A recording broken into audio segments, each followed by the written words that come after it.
नमस्कार, मैं हूं आपके साथ अंकिता पाल। बुलेटिन की शुरुआत करते हैं। हरियाणा में लोकसभा के चुनावी रण में जहां पर बीजेपी ने अपनी सभी 10 की 10 सीटों पर प्रत्याशी चुनावी मैदान में उतार दिए हैं और सभी प्रत्याशियों के लिए बीजेपी के दिग्गज नेता भी चुनावी मैदान में प्रचार के लिए जान से भी जुट चुके हैं। और इसी को लेकर हरियाणा के कृषि मंत्री कंवरपाल गुर्जर ने अंबाला लोकसभा से बीजेपी प्रत्याशी बंतो कटारिया के समर्थन में जगाधरी विधानसभा के दर्जनों गांवों में धुआंधार जनसंपर्क करते हुए कई गांवों का तूफानी दौरा किया।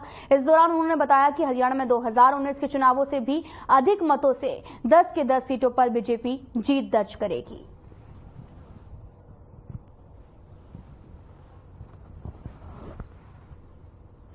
आज 9 गांव के प्रोग्राम थे और सभी प्रोग्राम बहुत ही जबरदस्त रहे। लोगों में भारी उत्साह है और लोगों का मानना है कि जिस निष्पक्षता के साथ और जिस तेज गति के साथ वर्तमान सरकार ने काम किए तो हम उससे बहुत प्रभावित हैं और जनता ने पूरा मन बना रखा। जो नारा नरेंद्र मोदी ने दिया आपकी बार 400 पार, तो हालांकि हरियाणा में तो पहले ही 10 की 10 सीटें भाजपा में है, तो अब की बार और ज्यादा बहुमत के साथ हरियाणा में भारतीय जनता पार्टी की जीत है। ये लोग इस बात से बहुत प्रभावित हैं कि जो विकास के काम, चाहे अगर कॉलेज बनाने की बात लगाओ, पहले एक कॉलेज था तो अब जिले में 5 से ज्यादा 5 कॉलेज है, उसके बाद बने। ITI पहले 2 थी।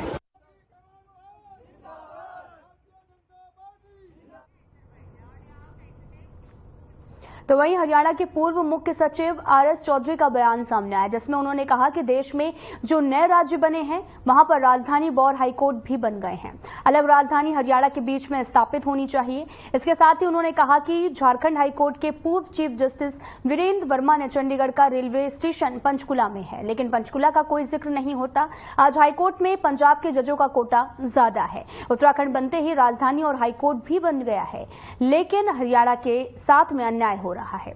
वहीं राधेश्याम शर्मा ने भी कहा कि अलग राजधानी और हाईकोर्ट नहीं होना हास्यास्पद की बात है। प्रयास है, सामाजिक अभियान है और हरियाणा के हर आदमी का अभियान है, हर नागरिक का अभियान है। इसमें सभी पार्टियों का और दूसरे ये हमारा निवेदन ये है, हम सभी साथियों को ये कहते हैं कि किसी भी नेता, किसी भी पार्टी से हमारा कोई द्वेष नहीं और हमको किसी का नाम भी नहीं लेना है। सभी पार्टियां हमारी हैं, सभी नेता हमारे हैं, हमारा सबका सामूहिक एक प्रयास है।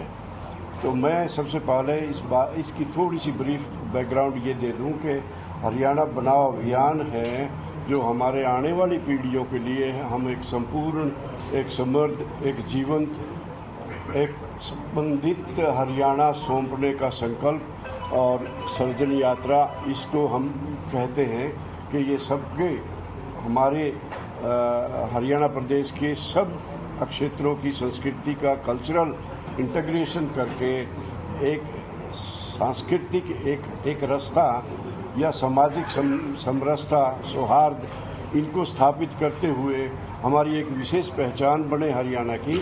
इसके लिए ये अभियान हमने शुरू किया है और उसका सबसे बड़ा और सबसे जरूरी पहलू एक ये है कि हमारे प्रदेश की अपनी जमीन पे, अपनी संस्कृति से जुड़ी हुई, अपने लोकाचार से जुड़ी हुई, हमारे इतिहास से जुड़ी हुई जमीन पर हमारी राजधानी अलग से बने और हमारा हाईकोर्ट बने। महेंद्रगढ़ स्कूल बस हादसे के बाद में जहां सरकार लगातार स्कूलों की बसों की चेकिंग कर रही है, तो वहीं अब उन स्कूलों पर भी गाज गिरेगी जिनके पास में आपको बताते चले कि मान्यता नहीं है या फिर नॉर्म्स पूरे नहीं हुए हैं। निशा के राष्ट्रीय अध्यक्ष कुलभूषण शर्मा की अगर माने तो उनका भी कहना है कि सरकार की तरफ से एक लेटर आया है। हरियाणा में 600 के करीब स्कूल ऐसे चल रहे हैं जो कि गैर मान्यता प्राप्त हैं, लेकिन मेरा कहना है कि सरकार का ये एफिडेविट गलत है। साथ ही ये भी कहा कि बच्चों को सरकारी स्कूलों में शिफ्ट करना एक गलत फैसला है, क्योंकि कोई भी पेरेंट्स अगर अपने बच्चों को प्राइवेट स्कूल में पढ़ाना चाहे, तब उन्होंने ये भी कहा कि कई स्कूलों के नॉर्म्स पूरे नहीं हैं, तो वहीं ये बच्चे के भविष्य के साथ में खिलवाड़ है। ये बिल्कुल भेदभावपूर्ण कार्रवाई है। पुनः से एक नोटिस जारी हुआ है और ये हाईकोर्ट के एक केस को लेकर हुआ था, जिसपे सरकार ने एक एफिडेविट दिया था कि करीब 600 के करीब जो स्कूल है वो हरियाणा में इस प्रकार के चल रहे, जिनका कोई मान्यता नहीं है और वो अनऑथराइज्ड या अनरिकॉग्नाइज्ड है। लेकिन मेरा इस मामले में ये कहना है कि सरकार का ये एफिडेविट पूर्णतः गलत था, क्योंकि इनकी संख्या बहुत ज्यादा है और जब इतना एफिडेविट दिया गया 600, तो तब अंदाजा ये लगता है कि एक जिले में 20-25 ऐसे स्कूल होंगे, जबकि हर जिले में इनकी संख्या बहुत अधिक है। कई कई जिलों में 300 400 स्कूल भी हैं जो इस श्रेणी में आते हैं। तो मेरा सरकार से ये कहना है कि ऐसे फैसले को रिव्यू किया जाए। इस मामले को लेकर हमने माननीय मुख्यमंत्री जी से भी बात की थी और उनको भी इस बारे में अवगत कराया था कि ये स्कूल बहुत अधिक है और इससे अफरा तफरी का माहौल पैदा हो सकता है। और उसमें यह भी कहा गया कि ऐसे स्कूलों के बच्चों को सरकारी स्कूल में शिफ्ट किया जाए।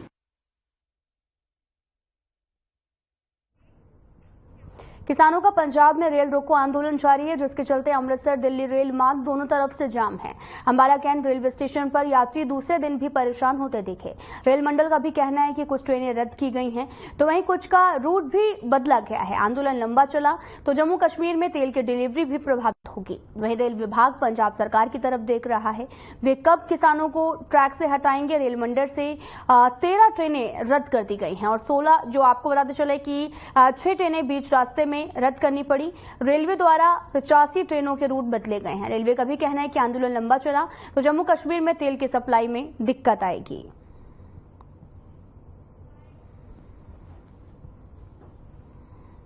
देखिए, कल लगभग 12 बजे से किसान बैठे हैं, जिसमें अभी तक लगभग 13 ट्रेनें रद्द की जा चुकी हैं और इसके अलावा 6 गाड़ियां शॉर्ट टर्मिनेट और शॉर्ट ओरिजिनेट हुई हैं और लगभग 85 गाड़ियां जो हैं वो डाइवर्ट होकर अंबाला चंडीगढ़ सानेवाल होते हुए लुधियाना की तरफ जा रही। डाउन की गाड़ियां, बहुत सारी गाड़ियां ऐसी हैं जो धुरी, जाखल, हिसार होते हुए दिल्ली या अलग अलग डेस्टिनेशन पे जा रही हैं। कुल मिला के अभी लगभग 130 से अधिक ट्रेनें इससे प्रभावित हुई हैं। 4 बजे से बैठे हैं, अभी तक ट्रेन नहीं है।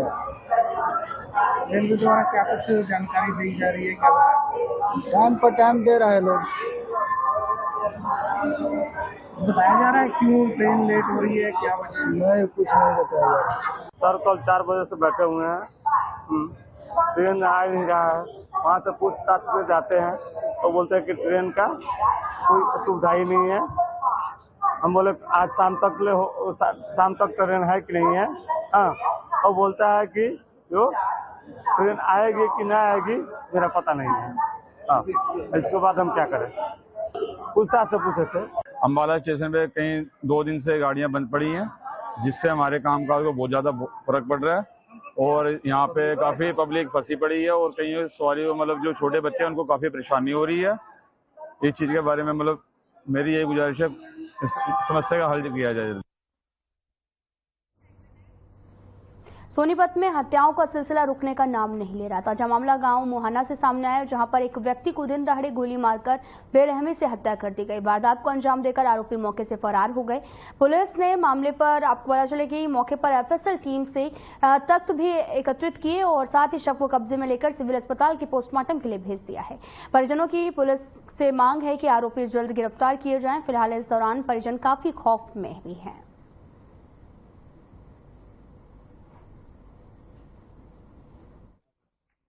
सुबह कंट्रोल रूम से 8:15 बजे करीब फोन आया है। अब मोहाना थाने में मोहाना गांव है, उसके मेन बाजार जो पुराना बाजार है उसमें किसी को गोली मार दी है। तो उस पर मौके पर टीम पहुंची, हम मौके पहुंचे और मौके पर पुलिस ने अपनी कार्रवाई कर रही है।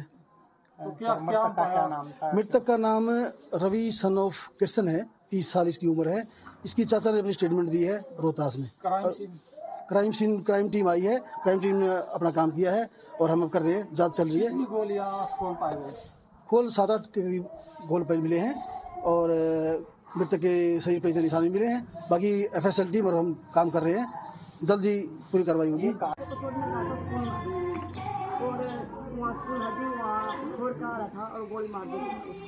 अच्छा, कितनी आयु थी, क्या नाम था? अच्छा, क्या काम करता था? पुलिस से क्या मांग करते हो?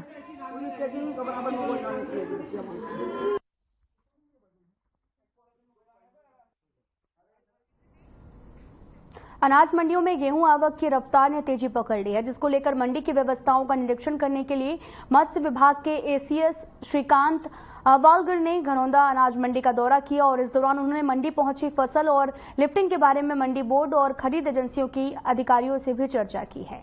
साथ ही एसीएस ने आवक के मुकाबले गेहूं के उठान की धीमी गति को लेकर भी सवाल किए और साथ ही एसडीएम को अनलोडिंग के प्रबंधों के लिए भी निर्देश दिए गए।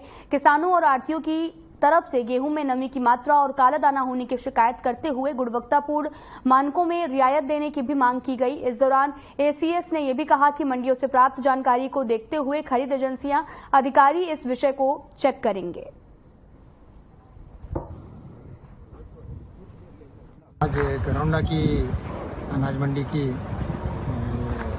दौरा किया गया है और इसमें अलग एजेंसी हैपेड है, फूड सप्लाईज है, हरियाणा वेयरहाउसिंग है और मंडी की प्रधान भी है और उनके लोगों के साथ ही विजिट किया गया और उन्होंने भी एश्योर किया पूरा अपना यहाँ की जो प्रोक्योरमेंट में सब मंडी की तरफ से पूरा सहयोग रहेगा और एजेंसी की तरफ से भी तीनों एजेंसी की तरफ रहेगी, हमारा भी सहयोग पूरी रहेगी और अब तक 4 लाख के करीब मेट्रिक टन के करीब आवक आ चुका है और गर्मी बढ़ती रहेगी और आवक ज़्यादा आने की उम्मीद भी है। उसके साथ साथ हमारा जो एजेंसीज है उनको भी कहा जाता है जो लिफ्टिंग है।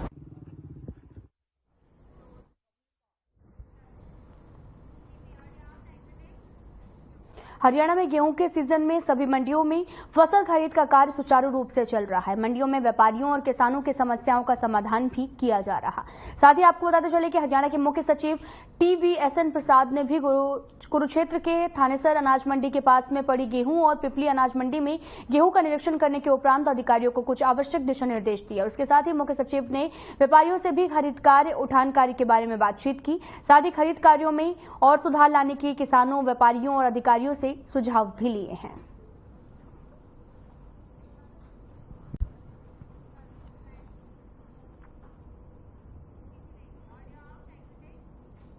पुंडरी विधानसभा के धानखंड के गांव चूड़ माजरा में गोदाम को सरकार की तरफ से गेहूं की फसल खरीद पर सुरक्षित भंडारण के लिए उपयुक्त स्थान नियुक्त भी किया गया, लेकिन किसान गेहूं से भारी ट्रॉलियों से युक्त दिन रात गेहूं को सरकार को देने के लिए अपनी बारी का इंतजार कर रहे हैं। बताया यह भी जा रहा कि पुलिस प्रशासन की मौजूदगी में सैकड़ों की संख्या में किसान गेहूं की ट्रॉलियों के साथ में यहां पर खड़े हैं। साथ ही आपको बताते चलें कि अपनी बारी का इंतजार कर रहे हैं, जिसे देखते हुए सरपंच प्रतिनिधि सतपाल जांबा ने किसानों के लिए लंगर का आयोजन किया। वहीं सतपाल जांबा ने पत्रकारों से बात करते हुए बताया कि किसानों की मेहनत और समय की जरूरत को देखते हुए भंडारे का आयोजन किया गया है और जब तक किसान यहां पर अपनी गेहूं की फसल बेचने के लिए खड़े हैं तब तक ये भंडारा चलेगा।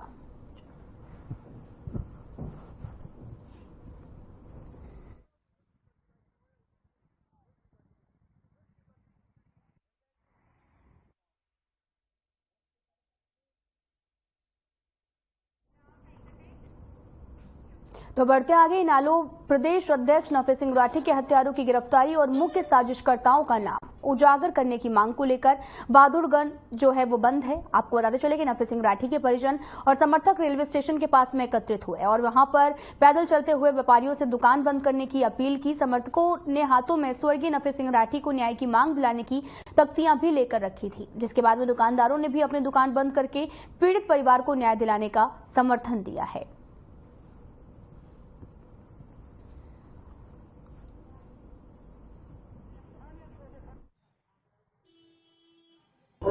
देखिए, जहां तक बात हत्यारों की और साजिशकर्ताओं की है, 1.5 महीने से ऊपर का समय हो चुका है और आप खुद देख रहे हैं 1.5 महीने से ऊपर का समय होने के बावजूद भी आज तक ना तो उनकी गिरफ्तारी हुई है, ना साजिश का पर्दाफाश हुआ है। और अगर नफे सिंह राठी जी के ये बाजार बंद का भी कॉल लोगों द्वारा बुलाया गया था, हमारा परिवार इसमें इसलिए शामिल हो रहा है क्योंकि ये हमारी अकेले की समस्या नहीं है। हमने तो अपना आदमी खोया है, पूरे बहादुरगढ़ शहर ने एक अपना नेता खोया है, लेकिन समस्या पूरे बहादुरगढ़ के साथ आज के दिन ये चल रही है। और बाजार का जो समर्थन नफे सिंह जी के इसमें लोग दे रहे हैं, बाजार खुद चिंतित है, व्यापारी खुद चिंतित है, लगातार उनको धमकियां आ रही है, कार्रवाई हो नहीं रही, साजिशकर्ता पकड़े नहीं जा रहे, हत्यारों का कोई सुराग नहीं लग रहा। अगर ऐसा चलता रहा तो आखिर कब तक हम लोग यूं घरों में बैठे रहेंगे? 52 दिन बीत जाने के बाद अभी न्याय नहीं मिला है।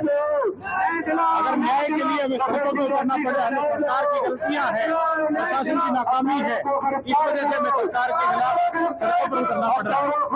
राजनीतिक संरक्षण प्राप्त है उन लोगों को जिन्होंने हत्या की है और करवाई है। इस वजह से हम न्याय की मांग करने के लिए सड़कों पर उतरे और पूरे बाजार ने, पूरे शहर ने इस चीज का समर्थन किया है और हम सारे समाज के साथ शांतिपूर्वक यही मांग करते हैं कि हमें न्याय दो। हम सिर्फ और सिर्फ न्याय मांगने के लिए सड़कों पर आए हैं और हमारा कोई मकसद। आपको बताते चले कि दुकानदारों ने भी समर्थन दिया है। नफी सिंह राठी को न्याय दिलाने की मांग लगातार उठती जा रही है, तो वहीं व्यापारी वर्ग भी सड़कों पर उतर आया। रेलवे स्टेशन के पास में इकट्ठा होकर यहां पर परिजन भी शामिल हुए और साथ ही सभी दुकानों को बंद भी किया गया है और साथ ही नफी सिंह राठी को न्याय दिलाने की मांग तेजी से चल रही है। फरीदाबाद के चंदावली में नहर में महिला को बचाने के लिए कूदे 17 साल की किशोर के नहर में डूबने के मामले में एक नया मोड़ सामने आया। आपको बताते चले कि आज पुलिस ने रेस्क्यू करते हुए नहर से एक शव को बरामद किया है। शव को पोस्टमार्टम के लिए बादशाह खान सिविल अस्पताल भेजा जा रहा है। साथ ही आपको बता दें कि तभी मृतक की बहन ने शव पहचानने से इनकार कर दिया। वहीं इस मामले को लेकर एसएचओ उमेश कुमार ने बताया कि पहले मृतक किशोर के परिजनों ने शव की शिनाख्त की थी, लेकिन बाद में उन्होंने पहचान करने से मना कर दिया है। फिलहाल परिवार की तसल्ली के लिए कार्रवाई भी की जा रही है। यदि वे शव किशोर का नहीं है तो शव की तलाश की जाएगी।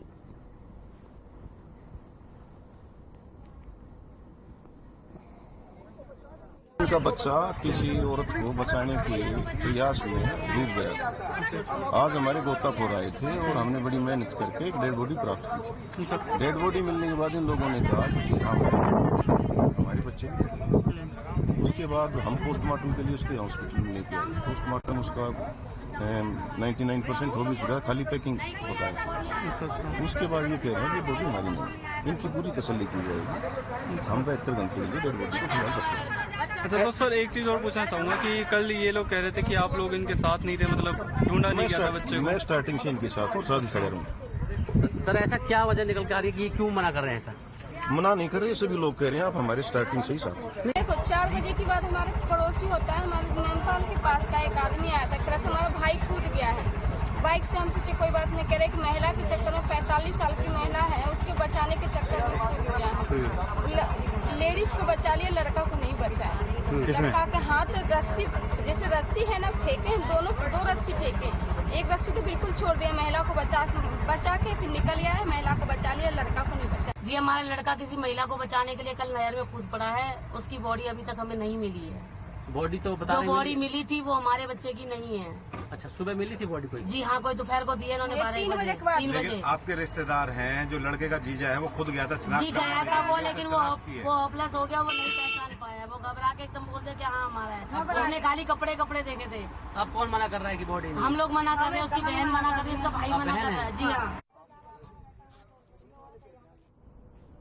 तो बढ़ते आगे, फरीदाबाद के मुजसर इलाके में स्थित थर्मल पावर कंपनी के ग्राउंड में 2 साल की बच्ची का कफन में लिपटा हुआ शव मिला है, जिसकी सूचना मिलते ही मुजसर पुलिस मौके पर घटनास्थल पर पहुंची। बच्ची के शव को कब्जे में लेकर पोस्टमार्टम के लिए फरीदाबाद के बादशाह खान सिविल अस्पताल की मोर्चरी में रखवा दिया गया है। वहीं इस मामले में सब इंस्पेक्टर राम कुमार ने बताया कि बच्ची कहां की रहने वाली है और किसने उसे यहां पर फेंका है।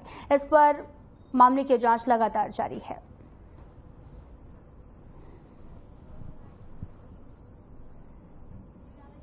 का बच्चा किसी औरत को बचाने के प्रयास में डूब गया था। आज हमारे गोताखोर आए थे और हमने बड़ी मेहनत करके एक डेड बॉडी प्राप्त की थी। डेड बॉडी मिलने के बाद इन लोगों ने कहा कि हाँ हमारे बच्चे, उसके बाद हम पोस्टमार्टम के लिए उसके हॉस्पिटल में लेके आए। पोस्टमार्टम उसका 99% हो भी चुका है, खाली पैकिंग होता है। उसके बाद ये कह रहे हैं कि बॉडी हमारी नहीं, इनकी पूरी तसल्ली की जाएगी। हम 72 घंटे के लिए डेड बॉडी को फिलहाल रखेंगे।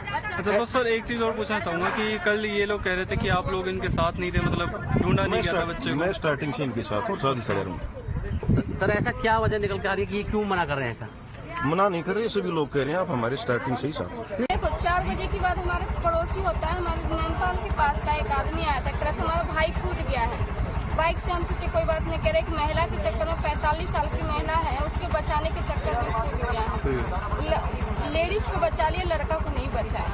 लड़का के हाथ रस्सी, जैसे रस्सी है ना, फेंके दो रस्सी फेंके, एक रस्सी तो बिल्कुल छोड़ दिया, महिला को बचा के फिर निकल गया है, महिला को बचा लिया, लड़का को नहीं बचा। जी हमारा लड़का किसी महिला को बचाने के लिए कल नहर में कूद पड़ा है। बॉडी तो बता, जो बॉडी मिली थी वो हमारे बच्चे की नहीं है। अच्छा, सुबह मिली थी बॉडी कोई? जी हाँ, कोई दोपहर को दिए इन्होंने 3 बजे। आपके रिश्तेदार हैं, जो लड़के का जीजा है वो खुद गया था जी, गया था वो, लेकिन वो होपलेस हो गया, वो नहीं पहचान पाया, वो घबरा के एकदम बोलते कि हाँ हमारा है। उसने खाली कपड़े देखे थे। आप कौन मना कर रहा है कि बॉडी? हम लोग मना कर रहे हैं, उसकी बहन मना कर रही है, उसका भाई मना कर रहा है। जी हाँ।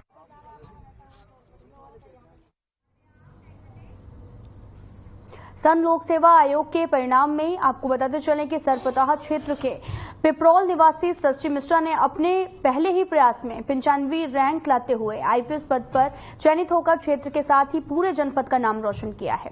8 से 10 घंटे तक नियमित पढ़ाई करने वाली सृष्टि ने के पिता को भी बड़े पद पर नियुक्त होने के बाद भी ये प्रेरणा मिली है कि यूपीएससी की परीक्षा देकर वो बड़ी अधिकारी बने। इस मौके पर मीडिया से बात करते हुए सृष्टि मिश्रा ने बताया कि उनकी अधिकतर पढ़ाई देश के बाहर हुई है और जब वे देश पहुंची तो उन्होंने 2022 में पहले ही आपको बताते चले कि यूपीएससी की परीक्षा में भाग लिया था, लेकिन उन्हें सफलता नहीं मिल पाई। इसके बाद वे लगातार यूपीएससी की तैयारी करती रही। आखिरकार उन्होंने इस बार यूपीएससी की परीक्षा में सफलता हासिल की है।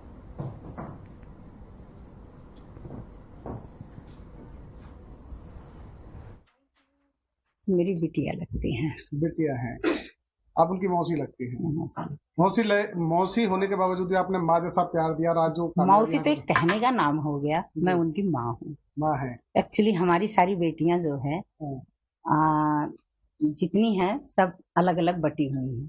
हमारी बेटी जो है उनकी मम्मी को मम्मी कहती है और ये मेरे को कहती हैं, और एक इनकी छोटी बहन है दूसरी बहन को कहती है। एक्चुअली हमारी सारी बच्चे जो हैं एक मौसी को ज्यादा प्यार करते। चलिए, आपकी बेटी ने बहुत बड़ी सफलता हासिल की है, क्या कुछ कहेंगे इस तरीके का, मतलब कैसा एहसास, कैसा फील कर रहे हैं? मुझे इतना खुशी हो रही है कि मुझे कहने का कोई बयान नहीं रह गया है। सृष्टि, सबसे पहले तो आपको बहुत बहुत शुभकामनाएं, आपने जो स्थान हासिल किया उसके लिए बहुत बहुत धन्यवाद। सृष्टि, किस तरीके से देखते हैं आपने जो 95 जो रैंक हासिल की है यूपीएससी प्राइवेट, किस तरीके से देखते हैं, किस सफर कैसा रहा, कितनी मुश्किलें तकलीफ इसमें आई? अच्छी उपलब्धि है, खुशी हो रही है और ऐसा लग रहा है कि सारी जो मेहनत थी और सबका आशीर्वाद था वो पूरा हो गया।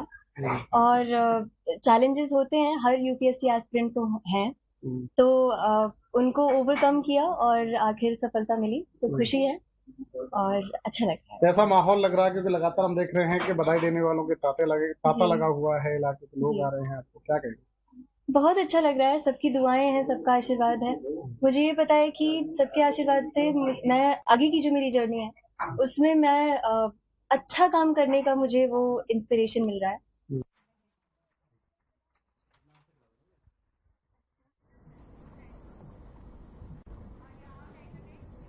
फ्लैश बुलेटिन में इतना ही। नमस्कार।